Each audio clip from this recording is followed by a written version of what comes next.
Muchas veces la situación de abuso y violencia sexual se vive en la oscuridad, en el secreto, en la represión. Otras veces la luz se ve años después, cuando la víctima se anima a hablar, a poner en palabras o a denunciar. Por estos días, en nuestro país está surgiendo ICOBE, un nuevo colectivo de víctimas sobrevivientes de violencia sexual y aliadas sensibles a la temática. Su interés fundamental es valorizar los testimonios y necesidades de estas personas. Se propone trabajar en 3 ejes: prevención, reparación y justicia de la violencia sexual. En nuestro país, los delitos sexuales hacia niños, niñas y adolescentes prescriben, al igual que lo hacen otros delitos. Cambiar eso será el foco, por ejemplo, este viernes de una actividad en el Parlamento por el Día de la Solidaridad con Víctimas y Sobrevivientes de Violencia Sexual. Vamos a charlar al respecto de esta novedad con 2 integrantes de ICOBE, ambas abogadas. Victoria Bruckner, que además está haciendo una maestría en Derechos de Infancia y Políticas Públicas y está diplomada en Políticas Públicas en Crimen e Inseguridad. Victoria, bienvenida. ¿Todo bien? Muchas gracias. Y también nos acompaña Camila Franques, que está especializada en Derechos Humanos y Perspectiva de Género. Camila, también bienvenida. ¿Todo bien? Todo bien, muchas gracias por el espacio. Bueno, primero una pregunta genérica, pero ¿es un colectivo de sobrevivientes y víctimas de violencia sexual junto a aliados sensibles al tema? Así se presentan ustedes. ¿Cómo se da ese vínculo entre ustedes? ¿Hace cuánto que surge la idea de efectivamente formar esta organización? Bueno, en realidad nos estamos reuniendo desde abril de este año, un poco para hacerles la historicidad de lo que viene siendo el proceso de ICOBE. En realidad hay un movimiento a nivel internacional que es el Brave Movement, que tiene esta misma característica como bien particular de estar integrado en todos sus órganos de decisor por víctimas o sobrevivientes de violencia sexual. Brave Movement hace su bajada a nivel regional con el movimiento Valientes Latam, en marzo de este año. Y bueno, se empezó a desplegar un movimiento a nivel nacional a partir de la invitación de Victoria Marichal, que es psicóloga, también activista y sobreviviente de violencia sexual. Y bueno, en realidad es eso, se constituye como el primer movimiento a nivel nacional compuesto por víctimas y sobrevivientes de violencia sexual y bueno, aliadas sensibles a la temática. Bien, esa es la gran novedad, ¿no? Hasta ahora capaz que había otros colectivos que abordaban el tema, la temática, pero acá ustedes ponen el foco en particular en que se reúnen víctimas y sobrevivientes. Una primera distinción ahí, ¿por qué hacen esa diferencia entre víctima y sobreviviente? Bueno, tiene un poco que ver con la capacidad de percibirse cada persona desde su propia experiencia o desde su situación concreta de violencia. No es la idea que una persona quede toda su vida reflejada o etiquetada bajo un único concepto y que la personalidad de esa persona se cristalice de alguna forma en básicamente solo esa palabra. Entonces, bueno, hay quienes en realidad sí entienden que tiene una potencia en presentarse como víctimas de violencia sexual, otras que en realidad entienden que después de cierto proceso se pueden llamar o construir a sí mismas como sobrevivientes de violencia sexual, y bueno, y hay quienes en realidad eligen como no contar esa parte de su vida y eso también está perfecto y es como muy respetable. La idea como de llamarlo de estas 2 formas es entender que hay muchísimas maneras de vivir y de transitar posterior a una situación de violencia sexual y que todas son válidas. Ahí está, sobre el transitar después, ahora hablaremos de eso, pero también capaz que vale la pena, hablamos de violencia sexual y debe haber un montón de diferencias, de matices, de situaciones, algunas delito, otras no. ¿Qué tan amplio es el término o lo que ustedes buscan abarcar?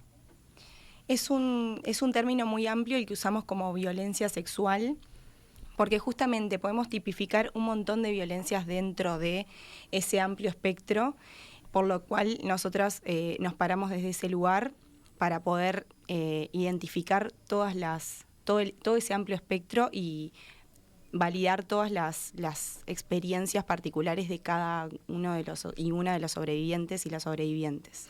Entendiendo también que es un fenómeno complejo y que es mucho más amplio que las situaciones concretas en relación a un delito puntual.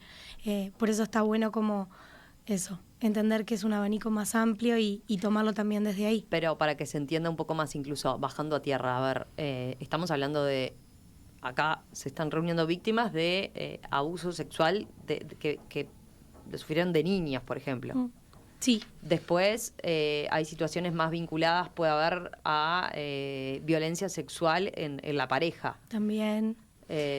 Violaciones. Sí. Exacto, abuso sexual.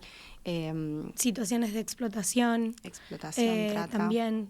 Sí. En realidad es eso, no es la idea como que la víctima o la sobreviviente, además de ya tener muchas veces como ese agregado, se tenga que hacer la bajada de, bueno, y de tal cosa. Porque es un relato que es muy íntimo y está bueno en esto como de no revictimizar, que no exista, que no haga falta decir, bueno, no, yo soy víctima o fui víctima de una situación de violencia o de violación intrafamiliar o de un abuso sexual o de un abuso sexual grupal. Un poco en realidad también tiene que ver con eso. Y que en la medida en la que ojalá vayamos avanzando también en esto del espectro de la violencia sexual y entenderlo como un fenómeno más amplio, también hay un montón de cosas que quizá no constituyen en sí misma un delito, es decir, no hay una pena concreta, pero que alimentan y refuerzan los estereotipos que de alguna forma sostienen las situaciones de violencia sexual. Pero ahí, a ver, por ejemplo, estábamos pensando, o lo hablábamos fuera de micrófono, ¿no? Estamos hablando de situaciones violentas que se pueden dar también incluso en un ómnibus, ¿no? Exacto. Cuando el hombre puede hacer que no hay lugar y que una viva una situación de violencia. Exacto. Creo que tiene que ver como un poco con esto, con que en realidad, si bien en particular ahora estamos como haciendo el foco en niños, niñas y adolescentes, hablábamos esto como...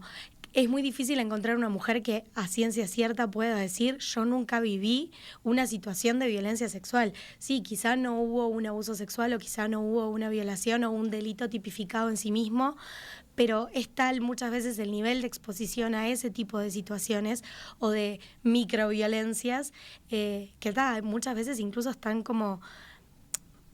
Naturalizados, o se le quita exacto. la gravedad, ¿no? Le sacas la gravedad y en realidad es eso. También, como desde este lugar de sensatez, entendemos que es tan grave la situación en muchísimos aspectos que, bueno, también hay como una necesidad de hacer foco, no porque lo otro sea menos importante, sino porque es tan urgente todo el resto que, bueno, también a veces es importante como ocuparse de lo más importante primero porque es realmente catastrófica la situación en algunos aspectos.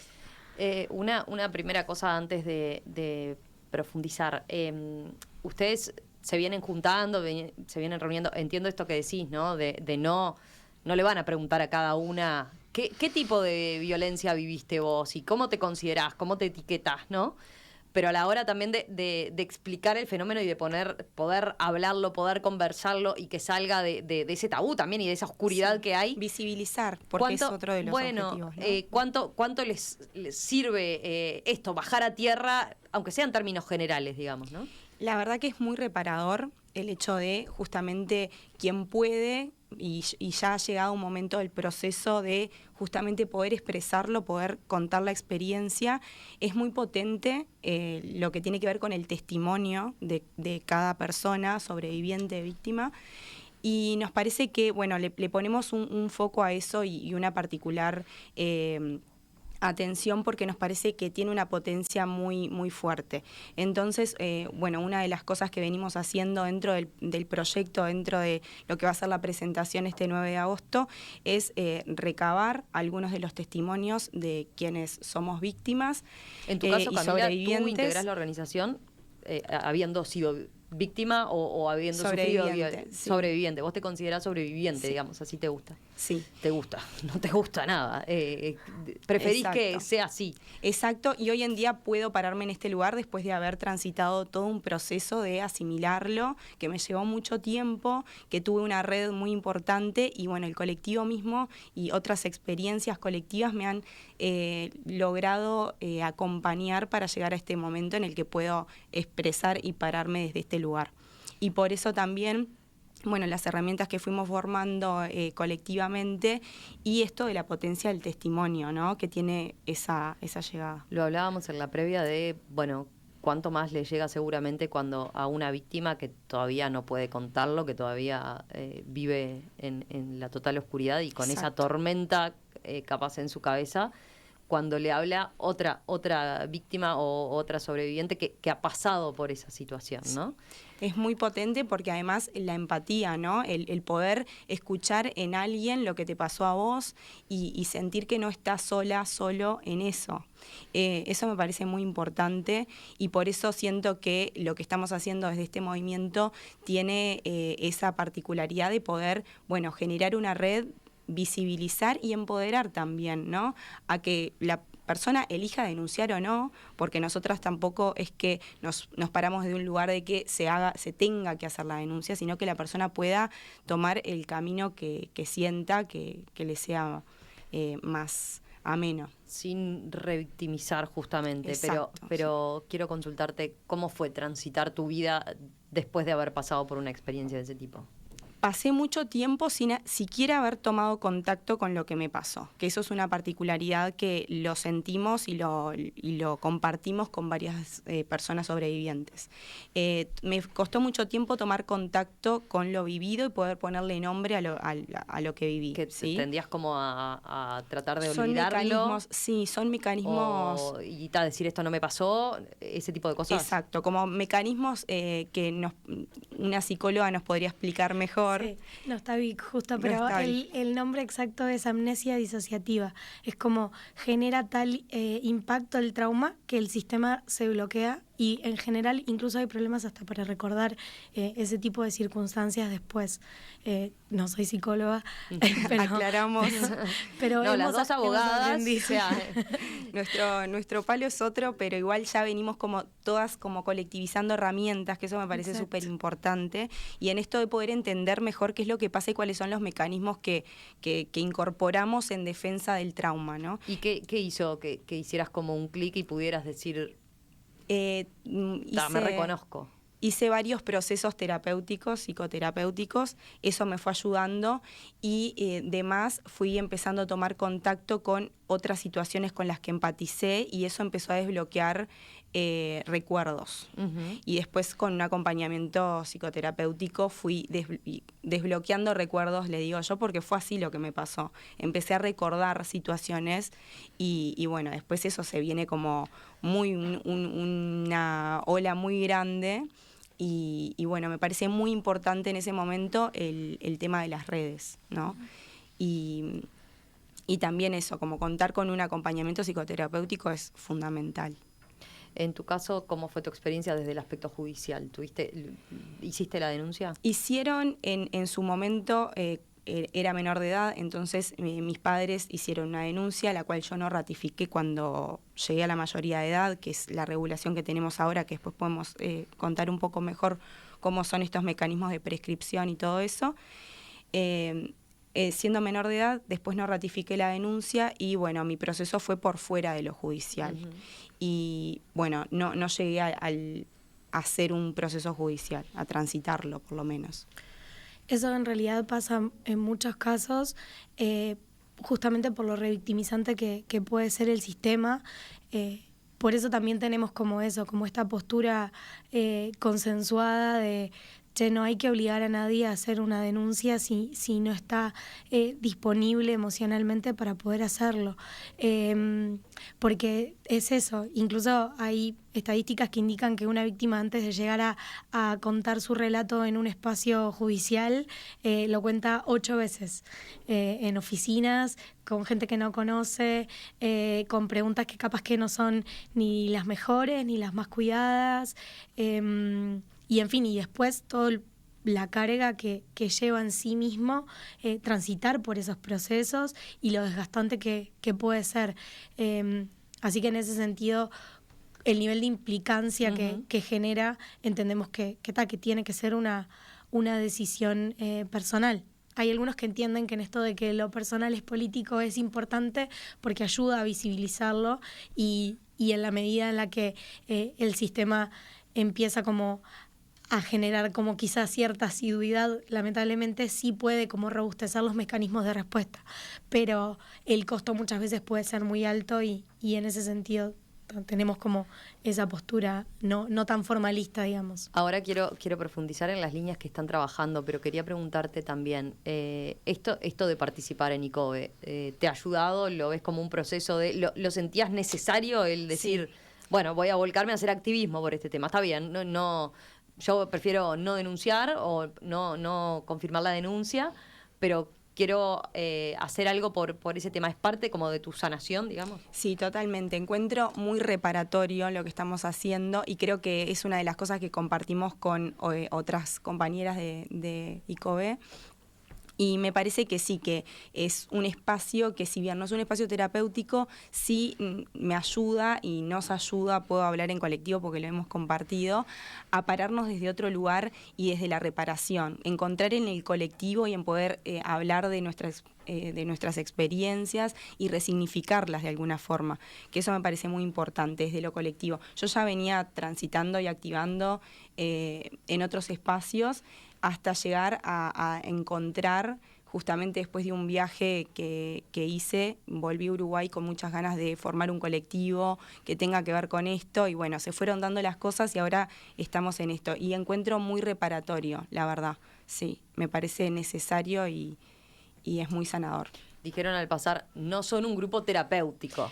A ver, aclaremos eso, Victoria. Bueno, en realidad es eso, hay espacios que sí son como de compartir y de transitar la experiencia de haber sido víctima o ser sobreviviente de una situación de violencia sexual en colectivo, y tienen esa característica. Hay profesionales de la salud a cargo y la idea es eso, es como trabajar sobre las situaciones y las cuestiones que van emergiendo a lo largo de ese proceso. En el caso de ICOBE no es un grupo terapéutico, sino que en realidad es un espacio como de activismo y de militancia. Si bien en esto, como contaba Cami, de compartir herramientas y también tenemos psicólogas en el equipo, estamos como sensibilizados evidentemente con el tema, no es la intención esto que sea como un espacio de trabajo sobre las situaciones concretas, sino que se mira el fenómeno de la violencia sexual como un todo, y es desde ese lugar que se trabaja y que se milita.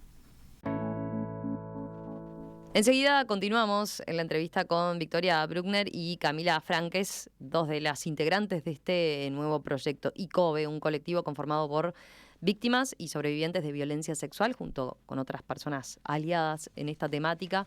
Bueno, se han planteado estos 3 ejes: prevención, reparación y justicia, para trabajar en ellos. Enseguida profundizamos a ver en qué punto hay que profundizar en cada una de estas áreas, qué se puede hacer, qué están haciendo ustedes desde el propio colectivo. Hoy estamos conociendo el proyecto ICOBE, un colectivo conformado por víctimas y sobrevivientes de violencia sexual, junto con otras personas aliadas en esta temática.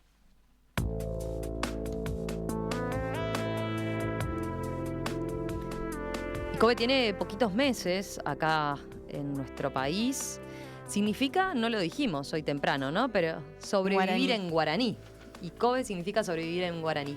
Y justamente las convocamos hoy a Victoria Bruckner y a Camila Franques, ambas integrantes de ICOBE, porque además este viernes se conmemora el Día de la Solidaridad con Víctimas y Sobrevivientes de Violencia Sexual, y justamente era una buena excusa, un buen pretexto entonces para traer el tema. Más allá de que además tiene la novedad, ¿no? Porque estamos hablando de que es un colectivo que tiene poquitos meses, que está dándose a conocer, está haciendo sus primeras líneas de trabajo justamente con esta novedad que reúne a sobrevivientes o a víctimas de violencia sexual. Decíamos, tienen o se han planteado como líneas de trabajo en ICOBE 3 objetivos, ¿verdad? Prevención, reparación y justicia. Veamos, a ver, con prevención parece evidente a lo que apuntan, lo que buscan, pero ¿dónde ven que se sigue fallando, digamos, en la prevención? ¿Dónde ven que se puede hacer más y no se hace en educación, por ejemplo? Sí, exactamente. Una de las cosas que nosotras nos hemos planteado es la importancia de educación sexual integral en todos los niveles de la educación, del sistema educativo, y además en toda formación también en todos los espacios hasta de primera atención, sea la policía, sean centros barriales o los espacios que pueden ser hasta de primera atención en el caso de la primera denuncia o la primera develación. Entonces, la importancia de que hayan herramientas, de que los funcionarios y las funcionarias cuenten con herramientas que nos pueda aportar la educación sexual integral, es fundamental, y nos parece que dentro del eje prevención es uno de los temas que más abordamos, y tomamos las herramientas de la educación sexual integral para incorporarlo en ese eje a través de talleres. Bueno, después iremos desarrollando más actividades desde el colectivo e impulsando y proponiendo también cuáles podrían ser los mecanismos posibles para que puedan incorporarlo en todo el sistema, ¿no? En todo el sistema educativo. En todo el sistema educativo, sí. Pero ahí después decís eso como base, pero se traslada a el policía que recibe la denuncia, exacto, por ejemplo, sí. ¿no? Y que no nos mande a decir... No nos revictimice. Claro, o bueno, te escuché, ahora vas a la siguiente ventanilla, exacto. O será tan así, ¿no? Ese tipo de cosas que suelen ocurrir. Sí, exactamente. Por eso la importancia de que la persona quien reciba la develación o la primera denuncia cuente con las herramientas para poder abordar ese tema que con la complejidad que amerita, ¿no? Entienden, se ha avanzado igual en ese... es un tema que desde hace tiempo, ¿no? Se viene hablando mucho. La palabra revictimización aparece todo el tiempo. Hay que ver después en la práctica qué es lo que pasa. Hay mejoras desde el punto de vista de la planificación. De hecho, hay un manual como de buenas prácticas ahora que en particular en las seccionales establece que la policía no sea quien tome la denuncia si se trata de un niño, niña o adolescente, por ejemplo. Pero bueno, como todo siempre, muchas veces entre el dicho y el hecho sucede un poco la realidad y a veces no es tan positiva en ese sentido, pero sí estamos seguras de que es un tema de que si bien ya está en muchas agendas, por suerte, es necesario como volverlo a poner en la mesa bastante seguido para no olvidarnos.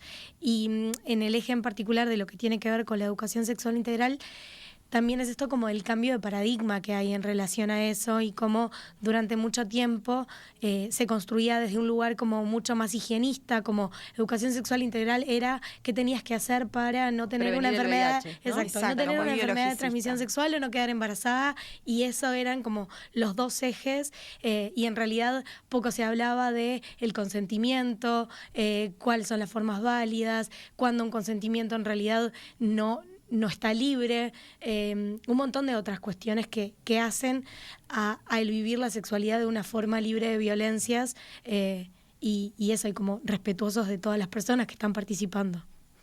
Yendo al siguiente objetivo, aparece reparación, pero antes me quedé con un tema, ¿no?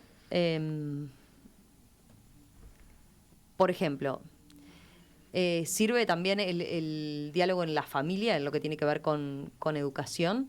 Sí, totalmente. Y me parece que eso es importante. Digo, porque en la familia sabemos que muchas veces sí, es de donde el ámbito donde más se da, la mayoría de los casos de abuso sexual se dan dentro de la sí, familia, ¿no? Entonces, es un tema a poner a charlar en familia, por más que a veces no sea fácil, cómodo, no sea cómodo. Sí, tal cual. Me parece muy importante en esto de que las familias también cuenten con la información, democratizar la información y las herramientas en torno a lo que puede ser la educación sexual integral u otras herramientas que nos puedan brindar para que esos temas se puedan abordar. Entendemos que desde el colectivo nosotras, al querer visibilizar y al estar visibilizando, también estamos queriendo poner el tema sobre la mesa y que estos temas se empiecen a hablar a través de, este medio, por ejemplo, en las casas, sí, porque es muy importante, y muchas veces cuando la situación se da intrafamiliar, es muy difícil poder comunicarlo o hablarlo adentro de la familia eso. Y termina siendo un educador o alguien del sistema educativo, de los otros espacios en que las infancias, adolescencias participan, en los que se termina dando la develación por una falta de herramientas intrafamiliares. Entonces, sí que lo es, sí que es importante, creo que el colectivo apunta a eso también. Más pienso que esta información que nosotras vayamos generando y que mismo del gobierno también lo haga, ¿no? Un compromiso político real para que se empiece a visibilizar más y poder abordar por fuera de los tabúes y los estereotipos. Yendo al siguiente objetivo, ahora sí, reparación. ¿A qué van con esto? ¿Cómo se diferencia reparación de la justicia? Bueno, puede verse de distintas formas la reparación y la justicia también, dependiendo de cada víctima o de cada sobreviviente.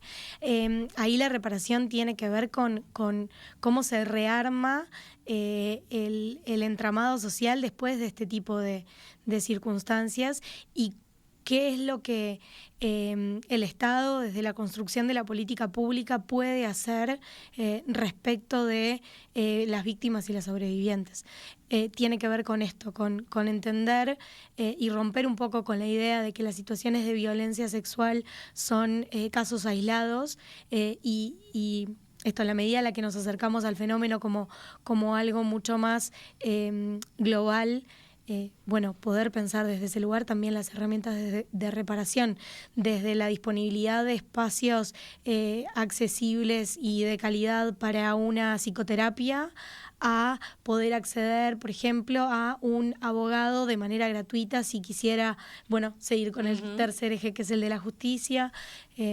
Puede verse de muchas formas. Pero ahí estamos hablando, claro, por ejemplo, quien decidió todavía no ir por o decide directamente no hacer la denuncia, vos lo que decís, Victoria, es puede sentir, yo quiero que igual de alguna forma me reparen, ¿no? No seguir el camino de la justicia porque no estoy preparada, pero sí tener con quién hablar. ¿Qué sería ahí? ¿Que el Estado necesariamente se haga cargo de eso? Bueno, es importante. Sí. O como política pública, digamos. Sería muy importante que el Estado le ponga especial énfasis y eje, que es un tema que se viene hablando bastante en la actualidad, el tema de la salud mental y la importancia que tiene, y sobre todo en estos tipos de procesos, ¿no? La salud mental es fundamental y debería ser accesible para todas las personas que los habitantes de acá, pero más aún para las personas que atraviesan este tipo de situaciones. Entonces le ponemos foco a eso en términos de reparación, porque muchas veces la persona, al no poder acceder y llevar adelante un proceso judicial, sí puede o debería de poder acceder a salud mental y procesos psicoterapéuticos. Sobre todo en tiempo y forma, y que sea de calidad, que sabemos que muchas veces es donde falla un poco como el abordaje actual, que no es que no existan esos dispositivos, los hay y muchos hacen un trabajo como muy a pulmón con los recursos que tienen, pero también es esto de que es tan grande la problemática que muchas veces esos esfuerzos parecerían quedarse cortos. Vayamos al otro eje, el de la justicia. A ver, en líneas generales, ¿cuál es el objetivo? Son críticas, por ejemplo, del sistema actual. Algo dejaste entrever, Victoria, cuando decías hoy, a veces no nos damos cuenta, pero una persona para hacer la denuncia pasa por 8 instancias donde tiene que volver a contar lo que le pasó, ¿no? Distintas oficinas y distintas preguntas donde la revictimización constantemente se da. ¿Qué otra crítica hacen al actual sistema? Bueno, lo que pasa muchas veces en ese aspecto es que el sistema de justicia, en particular para los delitos sexuales, funciona de forma muy contraintuitiva. O sea, todas las cosas que quizá en otros delitos tendrían como un hilo o un sentido común, muchas veces en este tipo de circunstancias eso se rompe. Un ejemplo como muy claro y que fue bastante paradigmático es, por ejemplo, la falta de capacidad de respuesta en el momento de la violencia sexual. Y es el reclamo de, pero ¿por qué no gritaste? ¿Por qué no corriste? ¿Por qué no intentaste hacer nada? Bueno, porque en realidad todo tu sistema nervioso estaba colapsado y no pudiste tener otra respuesta.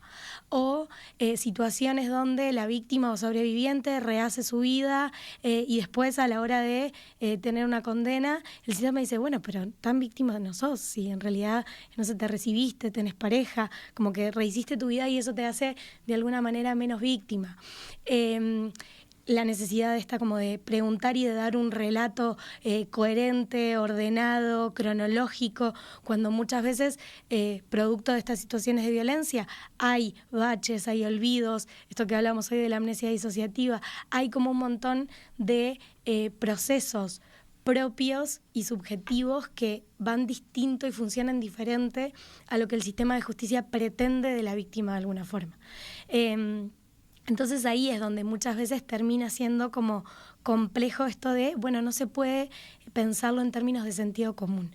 Y independientemente de todas las cuestiones que tienen que ver como a nivel más macro de el sistema de justicia en sí mismo, y esto desde tener un espacio acogedor donde ir y poder estar tranquilo, donde no estar con, eso ha mejorado, pero no tener el miedo de cruzarte con tu agresor, que si bien muchas veces se tienen como esas precauciones, lamentablemente a veces el sistema falla en ese sentido.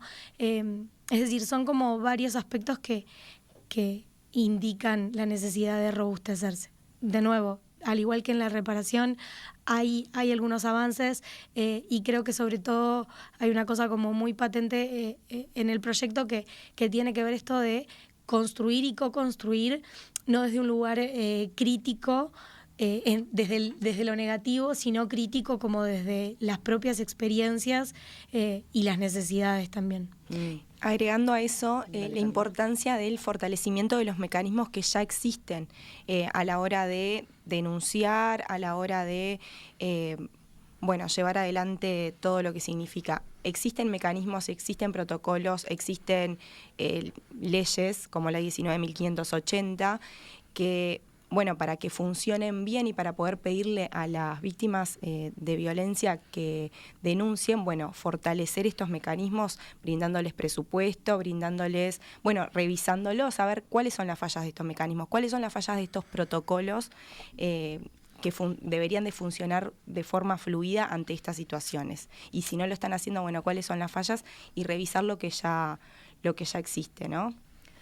Veía, acá tengo un mensaje, Vale, dice, tengo una amiga víctima de su padre por varios años en su niñez, pero no pudo denunciar a los 20 años de edad, ya que pasaron muchos años desde que pasaron los hechos. ¿Hay algún tipo de agenda para este tipo de problema legal? Bueno, nos vamos a juntar a conversar de esto justamente el viernes en la presentación del colectivo y una de las primeras acciones que estamos tomando en particular en relación al eje de justicia es promover el tratamiento de un proyecto de ley sobre la imprescriptibilidad de los delitos sexuales cometidos contra niños, niñas y adolescentes. Este es un proyecto que en realidad se presentó en el 2020 por la senadora Amanda de la Ventura y que ha intentado ser tratado en otras oportunidades a lo largo de esta legislatura. Eso no se ha podido. En este momento está en la Comisión de Constitución y Legislación. La intención... Entró por ahí y no se movió ni siquiera de una cámara a otra. No se ha movido. Y un poco la idea es, volver a conversar sobre esa herramienta que ya está planteada como proyecto, que entendemos que tiene sus carencias, no como el proyecto en sí, sino porque no da una respuesta hacia el pasado.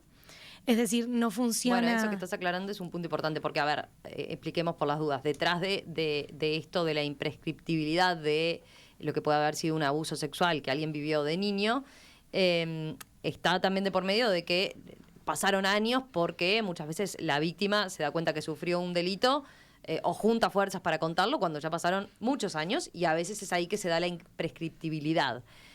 Pero lo que señalan es, si se aprobara este proyecto de ley, no se puede ir para atrás. O sea, este caso, por ejemplo, que menciona esta oyente, de esta amiga que quiso denunciar y no pudo, tampoco lo va a poder hacer. Lamentablemente hay un grupo muy grande de víctimas que van a quedar por fuera. Entonces, en definitiva, esto termina siendo como una herramienta de prevención hacia el futuro, pero hay muchos casos que quedan comprendidos en esa característica de no poder ser tomados en cuenta. Eso también tiene que ver con cómo funciona, ¿no?, nuestro sistema, y en particular lo que tiene que ver con el sistema penal, de la no retroactividad de leyes que sean negativas para la persona que puede llegar a quedar privada de su libertad por haber cometido este delito, o quedar imputada por haber cometido este delito. Nosotras, en realidad, si bien entendemos que esa es una situación compleja de entender, también es parte de la rigurosidad que tiene el sistema, y es algo que nada, hacemos de alguna forma las paces con eso, porque bueno, entendemos que el pedido no responde a una necesidad o desde un lugar punitivista, como de más castigo, sino que realmente se hace pensando en esas situaciones que vos traías. Bueno, el derecho al tiempo, la necesidad de poder hacer esto en mis propios términos, porque cuando sucedió no tenía la capacidad de hacerlo. Si bien la legislación hoy por hoy lo que plantea es que el plazo de la prescripción corre a partir de que la persona cumple sus 18 años, y esto en realidad extiende de alguna manera la franja de tiempo en que esto funciona, siendo esta situación más benigna que la legislación anterior, que era que en realidad se contemplaba desde el momento del hecho. Entonces, si vos tenías 5 o 6 años al momento del hecho, prácticamente llegabas a tu mayoría de edad con ese delito ya prescripto. Si bien el sistema, repito, hoy por hoy es un poco más benevolente desde ese lugar, entendemos que de todas formas no es suficiente, y que apuntar hacia la imprescriptibilidad es lo mejor. ¿Qué ha pasado en otros países, por ejemplo, donde estas discusiones o estos temas se empiezan a poner arriba de la mesa? Hemos tenido varios casos, ¿no?, de situaciones que se conocen, de abusos que empiezan a surgir. ¿Qué indica la experiencia internacional o qué ha dado resultado? Bien, hay algunos países de la región que ya tienen incorporada la imprescriptibilidad. Es el caso de Chile, es el caso de Colombia, es el caso de Nicaragua. Hay otros países, sin embargo, como Argentina, que hace muchísimos años vienen militando a favor de esto, una organización que de hecho se llama Derecho al Tiempo. Y bueno, en realidad han habido como distintas experiencias. El Reino Unido también lo tiene previsto.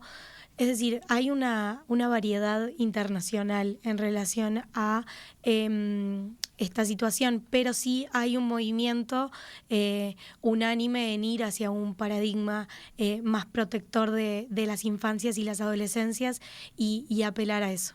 Además, todo lo que tiene que ver con el sistema internacional de los derechos humanos y de los derechos de niñas, niños y adolescentes, ya contempla esto del derecho al tiempo, y nosotros en Uruguay ya tenemos incorporado esta normativa de derecho internacional de niñas, niños y adolescentes. Entonces aspiramos a elevar estándares, ¿no?, que ya existen y que tenemos ya ejemplos de otros países que lo han incorporado. Entonces hacia ahí apuntamos, y teniendo esos ejemplos también nos da un parámetro para poder comparar y poder incorporar también a nuestro ordenamiento jurídico este tipo de modificaciones. Tengo un mensaje. Leonardo plantea: ¿por qué no piden subir las penas en lugar de educación sexual integral? En todos los países que se aplicó no sirvió de nada. ¿Qué opinan? Bueno, ahí creo que tiene que ver como con una postura colectiva, que tiene que ver con que la violencia con más violencia no se resuelve, y que las cárceles como están tampoco funcionan para rehabilitar a nadie, y en todo caso lo que sí se incorpora dentro de la línea de prevención es la necesidad de tratamientos especiales para ofensores sexuales, que hay algunos proyectos pilotos que se están llevando adelante y que las cifras indican que efectivamente funcionan. Entonces, en realidad, es muchísimo más importante poder pensar que si una persona comete un delito de esas características y va a un espacio de privación de libertad, puede acceder a un tratamiento concreto para eso, y no que esté más tiempo y en realidad no sirva para nada. Creo que tiene que ver con entender que en general víctimas y violencias no son veredas opuestas, sino que son dos caras de una misma moneda, y que en algún momento alguien tiene que poder poner como el punto y empezar a pensar en los efectos reales. Sobre todo porque las experiencias y los números indican lo contrario. Hay doble de chances de que una persona que fue ofensora sexual, si no tiene un tratamiento, reincida. Entonces es mucho más importante poder pensar desde ese lugar, desde la prevención real y no desde el castigo como puro y duro sin nada que acompañe. ¿Es común que los ofensores hayan sido víctimas? No siempre. No siempre. No siempre. Lo que tiene el universo de ofensores sexuales es que es muy amplio. No todos responden de la misma manera. Entonces es eso, de la misma forma que la violencia sexual es un fenómeno complejo, pensar que hay un único tipo de ofensor sexual también es muy difícil, y por ende también la necesidad de pensar tratamientos específicos para las distintas circunstancias que no son todas iguales. Y agregando a esto, en cuanto a la educación sexual integral, la importancia de la utilización como herramienta de prevención y entender que la violencia sexual es un tema estructural. Por eso apelamos a la educación sexual integral como herramienta para educarnos a toda la población en relación a esta temática y particularmente la violencia prevenir, sexual. ¿no? Exacto. O sea, un niño informado va a ser el primero que va a decir, Exacto. no, esto que estás Va a haciendo, entender lo que es el no. consentimiento. ¿No? Exacto. Sí. Esto que estás haciendo no Y corresponde. poder identificarlo. Y poder identificarlo y poder, le voy a contar a alguien, ¿no? Exacto, poder manifestarlo, tener las herramientas, brindarle a esas infancias y adolescencias las herramientas para poder identificar, y por eso es en términos de prevención, en términos de herramientas para poder sobrellevar ese tipo de situaciones, y nos parece que es estructural y que es un tema de que todas las personas deberíamos manejar esos. Tengo otra pregunta más. ¿Qué pasa con las pruebas para el delito? ¿Ustedes están planteando algo respecto a eso? Por lo difícil que es en estos casos que la víctima, si quiere hacer la denuncia, pueda probar que ha sido víctima efectivamente o sobreviviente. Bueno, no, en esta oportunidad no hay ningún planteo en concreto. Entendemos que sí tiene que ver como con esta necesidad del sistema de repensar sus abordajes sobre este tipo de circunstancias, que sabemos que son complejas y que tienen sus dificultades propias, y que también en la medida en la que va pasando el tiempo, de alguna forma está aumentada la poca posibilidad de poder conseguir una sentencia. El punto ahí creo que tiene que ver con lo reparatorio que puede ser poder transitar por un proceso de denuncia independientemente de si se logra o no una condena. Y también en el aumento de las garantías para las personas que eligen hacerlo. Sobre todo porque si uno mira los números en relación al acceso a la justicia, se da cuenta de que evidentemente hay un bache de alguna forma. En los últimos 3 semestres se presentaron casi 4.500 denuncias por situaciones de violencia sexual, de las cuales casi el 70% responde a delitos contra las infancias, y sin embargo, corregime Cami si me equivoco, en los últimos 3 años en realidad han habido en el entorno de 2.500 imputaciones al respecto. En 5 años. En 5 años, mucho más todavía. Entonces, es eso, en realidad, ¿qué pasa después de que el caso entra al sistema de justicia? Y bueno, es una pregunta que tiene que hacerse el sistema de justicia, que uno desde afuera, desde un lugar más de militancia, podrá sentarse a discutir y a repensar todo lo que haga falta, pero es otro actor el que tiene que poder dar esa respuesta. Me parece importante en esos términos incorporar la perspectiva de género en el sistema de justicia para no caer en que el sistema sea traumatizante, porque en esto de contar 8 veces lo que te pasó hasta llegar a una sentencia definitiva, sea favorable o no, es muy traumatizante también. Ya venís de una situación de trauma a pasar el sistema de justicia y que termina siendo traumatizante también. Entonces el sistema de justicia tendría que tener, a través de la perspectiva de género, las herramientas para el abordaje de estos delitos complejos. Tengo varios mensajes con felicitaciones, por ejemplo, con interés en contactarse con ICOBE. Ahora me dicen cómo, pero me quedo con este. Susana dice: felicitaciones a este colectivo, gracias en nombre de cada persona que ha sufrido esta violencia. Por favor, muchísimas gracias. Gracias. ¿Se da que hay una edad para formar parte de ICOBE? porque pienso capaz que para las generaciones más jóvenes este tema es más fácil de hablar, de asumir que pasaron por una situación de este tipo. Hay muchísimos casos que en el pasado que todavía, capaz que como Susana, ¿no? No lo logra poder manifestar, hacer público, lo vive como algo que no puede superar. ¿Se dio así? ¿Están reuniendo a gente de todas las edades? Sí, ¿Pueden sumarse hombres? Sí, totalmente. Es muy diverso el espacio y son bienvenidas todas las personas que quieran sumarse sin importar las edades, ni las identidades sexuales, ni de género, ni nada. Cuéntanos cómo hacen para contactarse con ICOBE. Bueno, nos pueden encontrar en Instagram como Proyecto ICOBE, que se escribe... Proyecto ICOBE. Exacto, que se escribe con K y con B corta. Y bueno, en realidad estamos por ahí.